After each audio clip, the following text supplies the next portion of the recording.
இனி வீட்லயே பானிபூரி செய்யலாம் எல்லாரும். ஆச்சி பானிபூரி கிட். செய்திகளை தொடர்ந்து பார்க்கலாம். பெரம்பலூர் அருகே குடிநீர் சுத்திகரிப்பு ஆலை திறப்பதற்கு எதிர்ப்பு தெரிவித்து குரும்பலூர் பேரூராட்சி செயல் அலுவலரை கண்டித்து பொதுமக்கள் சாலை மறியல் போராட்டத்தில் ஈடுபட்டுள்ளனர். இதுகுறித்த கூடுதல் விவரங்களுடைய நிகரா செய்தியாளர் துரைசாமி. வணக்கம் துரைசாமி, விவரங்கள்.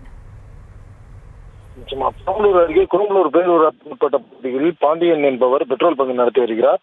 இவர் நீர்வழி தடத்தில் ஆக்கிரமிப்பு செய்துள்ளதாக ஏற்கனவே மாவட்ட ஆட்சியர் மற்றும் குரும்பலூர் செயல் அலுவலரிடம் அப்பகுதி பொதுமக்கள் பலமுறை புகார் தெரிவித்துள்ளனர். இந்த நிலையில் அந்த பகுதியில் ஆக்கிரமிப்பு செய்யப்பட்ட பகுதியில் குடிநீர் சுத்திகரிப்பு ஆலையை திறக்க உள்ளதாக கூறி அப்பகுதி பொதுமக்கள் தற்போது பெரம்பலூர் குரும்பலூர் சாலையில் சாலை மறியல் போராட்டத்தில் ஈடுபட்டனர். தகவல் அறிந்து வந்த பெரம்பலூர் வட்டாட்சியர் மற்றும் காவல் துணை கண்காணிப்பாளர் ஆகியோர் பொதுமக்களிடம் பேச்சுவார்த்தை நடத்தி இதற்கு உரிய தீர்வு எடுக்கப்படும் என தெரிவித்ததன் பேரில் தற்போது ஆர்ப்பாட்டத்திலிருந்து விலகி உள்ளனர்.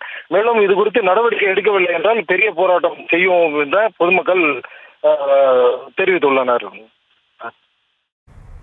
விவரங்களுக்கு நன்றி துரைசாமி. இனி வீட்லயே பானிபூரி செய்யலாம் எல்லாரும். ஆச்சி பானிபூரி கிட்.